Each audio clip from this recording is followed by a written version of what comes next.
This is Partner Relationship Management, the ultimate channel sales podcast. Welcome to another episode of the Ultimate Channel Sales Podcast. I'm your host, Paul Bird. So today's topic is your partner ecosystem healthy? Three things to check immediately.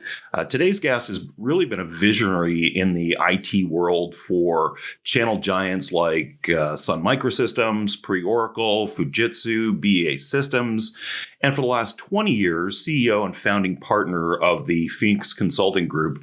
She has a laser focus on helping companies achieve profitable results through strategic alliances, channels, and partner ecosystems. And she's recently published a very interesting article on how do you know if your channel ecosystem is healthy. And we thought we'd have her on the show today to take a deeper dive into some of these concepts.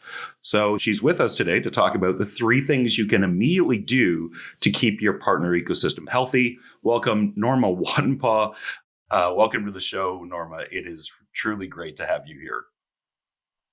Well, thank you, Paul. Thank you for the invitation to being here. And this is a topic, of course, that I'm passionate about talking about. I think I first called the larger partner community and ecosystem over 20 years ago. And my boss at the time, who was one of these hard-charging, no-nonsense sales guys, looked at me like I was a tree hugger. And in fact, I think he called me a tree hugger. That's funny. But, at the time, it was becoming apparent that, we had these silos of partners we managed, channels and technology and SIs, and we kind of kept them in their neat little niches because it was easiest for us to manage. And it really didn't take into account that that's not how customers saw them. And that's not how they saw themselves, that they had much diverse business models than what we were giving them credit for. And I think in the last, 20 years, more people have come to realize it, particularly as the business dynamics changed in, say, the channel, where channel partners don't make all their money on margins anymore. They have blended revenue streams. They have to have services. They have to have their own IP. And this means that they don't stay in their neat little boxes anymore. Very true. Well, maybe because it is a topic that's really been quite hot over the last couple of years. And I know that a lot of people are still having trouble understanding what an ecosystem is. So if we start right at the basics, in a nutshell, can you define what is a partner ecosystem? Well, I like to fall back on the biological definition. It's a community of interacting organisms and their environment. And I think it has a lot of value and validity here because you need to think of your partners as organisms, living, breathing, changing, adapting things, No, yeah, absolutely.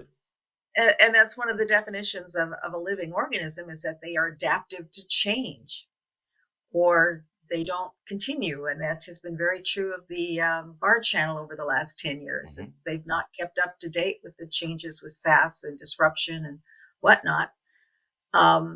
They've either changed to a very different animal or they've hung up their shingle and went off to retire, right? So exactly.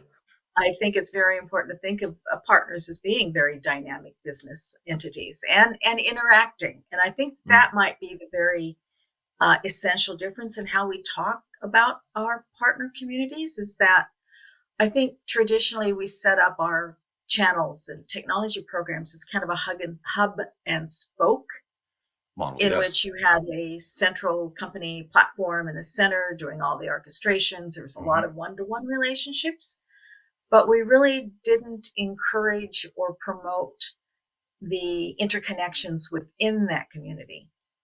Interesting. And when you talk about a living ecosystem, everything in that ecosystem has a relationship or an interaction with everything else in that community. Dependency in a lot of cases. And an interdependency, yeah. And of course, there are predators and there's all sorts of behaviors going on in the ecosystem. For sure. Scavengers, I was thinking. So. Yes, scavengers. I'm sure there are still a few of them out there. Why do you think people are moving to this model now? By the sounds of it, this has been around for a long time, but it looks like there's more of a movement towards, recognizing that you do have an ecosystem and they're trying to move their model to it. Why now as opposed to 20 years ago? I think that the way customers buy has become more complex, and Mm, the things that they buy have become more complex. If you're buying an IoT solution or a digital transformation, or you're trying to improve your customer experience, um, those are always multi-vendor solutions. yes, You absolutely. can't, yeah, and customers don't want to buy a bag of parts and some assembly required. Uh, a few do, but most don't. They want to buy a business outcome. They want to get to better profitability or better revenue generation or better differentiation within their market. They're buying an outcome, Mhm, not as I said, a bag of parts or a lot of technology. They want it all assembled and they want it to work, and most of it's in the cloud these days. So I think that's why it's driven kind of the notion that we have to have tighter ecosystems, because we're going to market as ecosystems. mhm. We're building these solution stacks, and we always had them what we call marketectures, right? Where we stacked all these partner tech together, but didn't do the really hard work of ensuring they all work together. We went to market together, and we could support our customers um, collaboratively. So, why do you think it's so important to measure the health and gauge health of these ecosystems? What does that, what role do you play in the partnership? And, how does that really go for gauging how healthy and productive these ecosystems are? Hmm. So we've talked about some of the differences of an ecosystem versus our traditional programs. And in the Hmm. traditional programs, we've kind of learned how to metric those and measure value, but it's more than a sum of the parts, especially when Hmm. you talk about an ecosystem, because I believe the value is generated in those interconnections in the community. Hmm. The ability for those individual partners to come together and form solutions, to go to market together, to create greater value for customers together. We're not really measuring that. And when I think about that, there's three things I would say that are unique to ecosystems and what we should actually be measuring to determine the health. Hmm. One is that, are they scaling growth for you? Are they Mm. collaborating together to create better opportunities for you? Two is the ability to innovate. Two minds are greater than one. If you've got multiple partners in a solution, you've got all of those partners thinking of innovation, bringing what they know, their unique differences and perspectives to innovate around a customer solution. So innovation. And the third is the partner economics, the partner health in terms of the economic. As we noted before, partners aren't staying in their neat little boxes anymore. So Exactly.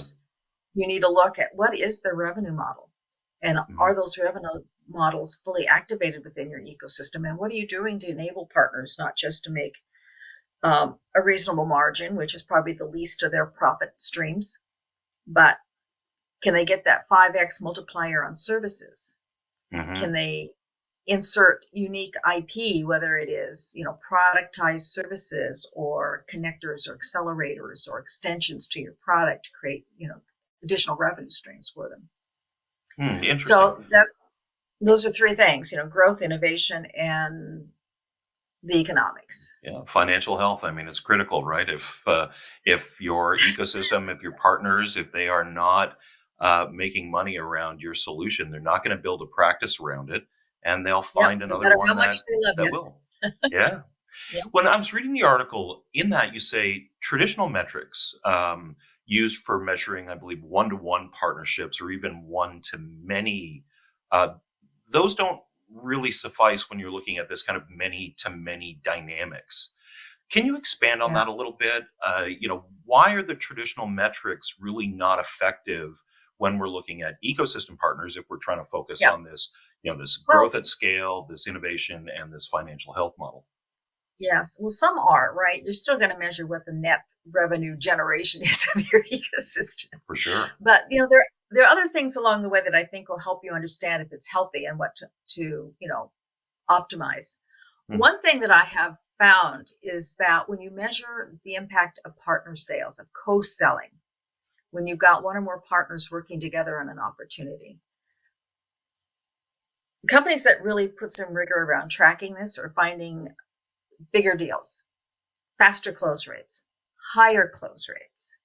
One in particular that I just tapped on just a few weeks ago to see how they were doing, we were reporting double the deal size, Wow. 40% acceleration, 50% higher close rates.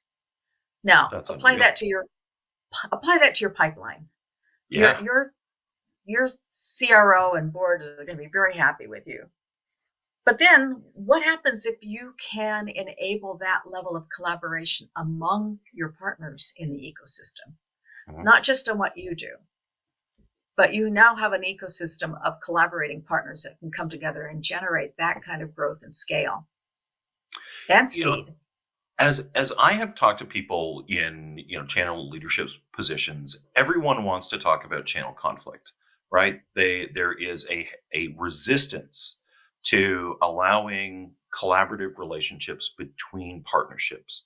So when when you look at an ecosystem, how does that how does channel conflict work into that? And is channel conflict simply a thing of the past? Well, when you bring three, four partners together in opportunity, there's probably going to be overlap in what they do. Hmm. Does that mean you don't do it? Of course not. Absolutely. And if there's revenue to be had, you're going to figure it out, right? Exactly. And and I've seen that partners who learn to collaborate and competition is an advanced art. I get that. You've got to realize that it's bigger than one deal. Your collaboration, hopefully, if you're doing it right, is going to be repeatable. And you have to figure out your swim lanes so that you ultimately. And what I find is that ultimately, if you put the customer in the center of that, how do you create more value? Um, you increase your close rate for one thing, and By the look of it, absolutely. certainly a percentage of a sale is better than none of it. Yep, for So sure. you've got to look at it from that perspective of how are you creating value for customers and where do you create the best value versus others in your pod or your ecosystem this year. I said it's an advanced topic. You have to figure out where your swim lane is, where you contribute best, and where you need to enable and embrace what your partners do best. For sure. So, what do you think the number one misconception people have or mistake they make when they are building a successful ecosystem? Is there anything that you've seen where this is just the wrong direction, or it's a misconception that they have around the ecosystem? Well, I think in general, um, when people build ecosystems, they often are looking at it from only their perspective Hmm. and not from the partner perspective. And I'm a big believer in designing your ecosystems from the customer inwards. How do you create a great customer experience? How do partners play in that? How do you create a great experience, motivate partners to deliver on that? Um, I see so many times a lot of our processes and you know infrastructure is designed for the convenience of the vendor and not to really generate better results for customers. Interesting. That's and I have seen that because it at times it's difficult to all of a sudden take off your own glasses, look through the lens of a customer, and what's that customer experience. And we can get through this on our day to day. We just keep going about thinking about our own business, and sometimes what we fail to remember is that there is an impression that we leave with customers and with partners.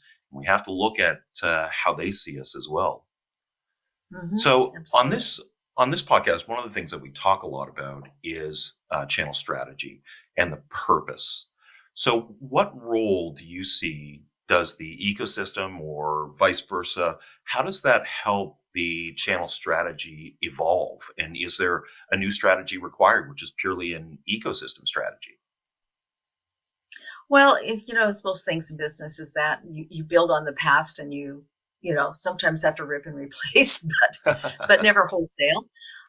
So I think as a strategy, yes, and I did this even before we start talking, is that you always start with the customer. How do you Hmm. serve their needs? A lot of it has to do with how do customers prefer to buy. Often, and that's another thing companies sometimes overlook is just because you have a channel doesn't mean you have to use it. Hmm.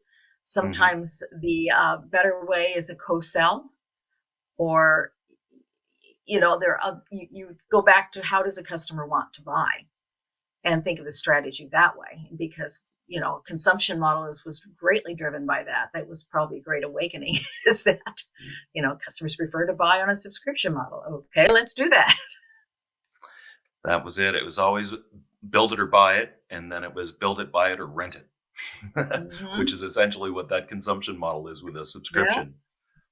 And you had mentioned how critical the customer experience is. Do you have any suggestions on how a vendor can better understand what that customer experience is? Because again, it's difficult if they're not minded in that fashion. But how do they get that insight on what a customer Yeah. would experience? I think you just have to get out there. You have to talk to customers. Do follow up on customers who have bought from you and what their experiences were. And I think what you'll find is what I often say is the partner is the customer experience. Often your Hmm. customer is a much tighter, more deeper relationship with customer than you might, because they're in their industry, they're in their market space, they're in their geography, whatever it is. But they, relying on your partners is very helpful there too, to understand their perspective of partners. But I think it's just getting out of your own way and getting out there and really talking to customers, talking to partners. So then you have to a certain degree, set the tone with your the partners that are in your channel ecosystem on how you want them to deal with customers, the type of customer experience that you expect them to provide. Is that part of the onboarding, the enablement process, is to define here's the vision, here's what how we want customers to feel. I think so. And then, in terms of channel strategy, you build backwards from that in terms of For what are sure. the motivations, what are the incentives you provide, what are the benefits you provide. I just did a little bit of research on this recently and asked what benefits people felt contributed most to a good customer experience. And surprisingly, it wasn't the technical stuff, it was the sales stuff, sales engagement, enablement, co-selling. It was how you work with partners in the sales on the forefront of the business with the customer. And less about the technology. That's that is a change in from my perspective because I've worked in technology for so long I that it's not know. about the tech. It's now about I know. the relationship. It's about the Now, relation. It probably always was. We just we just wanted to make sure we had all the speeds and feeds. right. uh, so, as we look at kind of these three things that we're looking to manage kind of the health of an ecosystem, how much do you think a partner role plays in overall innovation of not only the kind of evolution of maybe a solution that you offer, but the evolution of the customer experience? It's very key. Um, what is kind of the foundation of innovation is it happens when you have differences in perspective, differences in experiences, and it's exactly what you have when you bring three, four partners together Mm. and they start innovating around a customer requirement or customer need. Is that you're bringing those ideas and perspectives together and you're going to come out with a better outcome for the customer. And also, keeping in mind that customers are buying outcomes these days. It's, we Hmm. like to, there again, if you go back to if you've been in technology as long as I have, it was speeds and feeds, but it's not. They're buying uh, better efficiency in the supply chain. They're buying a better customer experience for their customers. They're buying digital transformation so they can deliver healthcare in the pandemic, whatever it is, they're buying outcomes and, keeping your partners focused on, and they're probably better focused than most technology vendors on what customer requirements are and their needs and innovating to deliver on that. So And I think if we're encouraging the engagement, right, between the mhm, between multiple mhm, partners, multiple and partners usually. then and we want to drive these outcomes for the customer themselves, what do we how do we start that engagement, and what kind of outcome should somebody expect by now encouraging partners to work together to drive those outcomes? I think you start looking at how do you enable partners to engage? First of all, how do they find each other? Mhm. Um, and I think, we've put these solution finders and partner directories out there for customers, and it's like, maybe we should have been doing that for partners. So, taking from the partner perspective of, I need a service provider in East Omaha to help me with a customer solution. How do they find the right partners to work with the right skills and expertise? And, you have to kind of qualify chemistry on your own, but, how do partners find each other to work together? And Mm. how do you provide them with maybe some tools that they can use to collaborate more effectively and build those unique solutions and co-sell and, drive those sales um, achievement? Well, I recently saw a Slack channel where, as people were introducing themselves, and it was open to a number of people across an industry, where as they introduced themselves, they also included what they are looking for and what they have to give. And I thought that was a great way of innovating because not only do they initially, tell them provide a little background about themselves professionally and personally, but Mm-hmm. then being able to have an area where they can say, "Here's what I'm looking for, and here's what I can give you if you're looking for it." I thought, what an ingenious way of being able to build a relationship between Yes. partners. And I just heard someone draw that parallel recently, that it's changes it from a transactional kind of relationship to a reciprocal one. Yes, So yes. it's I give, you give, not, you know, a Just transactional exchange. well, I give, you pay. Exactly. And how do you think it would be? How can we best measure these collaboration efforts? I mean, obviously, we'll see it in the customer outcomes.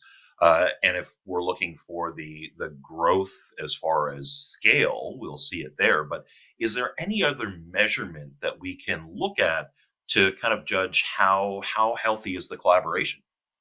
Yeah, I think you go back to engagement metrics, and Mm, not just engagement with you as the vendor, but what is the level of engagement partners to partners? How are they working together? And this might be something that the technology has to catch up to a bit. But I think one of the things that used to drive people crazy is in deal registrations, you'd have three partners registering for the same deal. mhm, And lo and behold, they're all in there. They're all doing something, but only one of them gets credit. mhm. So Exactly. I think there's probably going to have to be some rethinking of how do you recognize a partner's contribution in satisfying customer value. And it may be different and may not be even in conflict with others. Exactly. If and this I guess is the concept behind being able to map accounts with partners is that you can look across your ecosystem and Hmm. understand where the relationships are with a mutual prospective customer potentially or current customer. Yeah. So how can you, I mean, I'm still trying to get the concept of, this model, this traditional model that I see a lot, which is we want partners in on their own island, and now we want to bring them together. So what kind of best practices or recommendations, like what's the impact of promoting this collaboration on the overall health of the ecosystem in general? I think it boils down to those scaling growth metrics we talked about, of Mm. bigger deals, more deals, close faster. And do you think it helps create more opportunities that the ecosystem benefits from when you have these multiple minds working together? You talk about the increased close rates, but I'm looking at, does this scale all of a sudden now because we have collaborative partners? Does Mhm. this now open up and generate potential more opportunity for the members of the ecosystem? Do you think that it by design creates more opportunity? I think so, because when you start with what they come together and innovate around customers, hopefully they have now a groundbreaking solution or something that's better suited to customers that is repeatable, and they're going to be looking to leverage that, sell that multiple times, get the system down. The more you sell it, the better you become at selling it. So I think it really does create this regenerative effect, if you will, of creating greater value and then scaling it. Can you give us an example of somebody that has a very healthy partner ecosystem, somebody that's done it right and they've got it well running? Um, Boy, everyone's in different stages of that. I think Cisco's done some interesting things. Some years back, they started incenting their channel partners to work with an ISV. Mm-hmm. So they were selling network applications and not just hubs and routers and cables and whatnot. So I think they started that. They started with that thinking. And now I think they've taken it even further in terms of driving more ecosystem collaboration in terms of these solutions. No, interesting.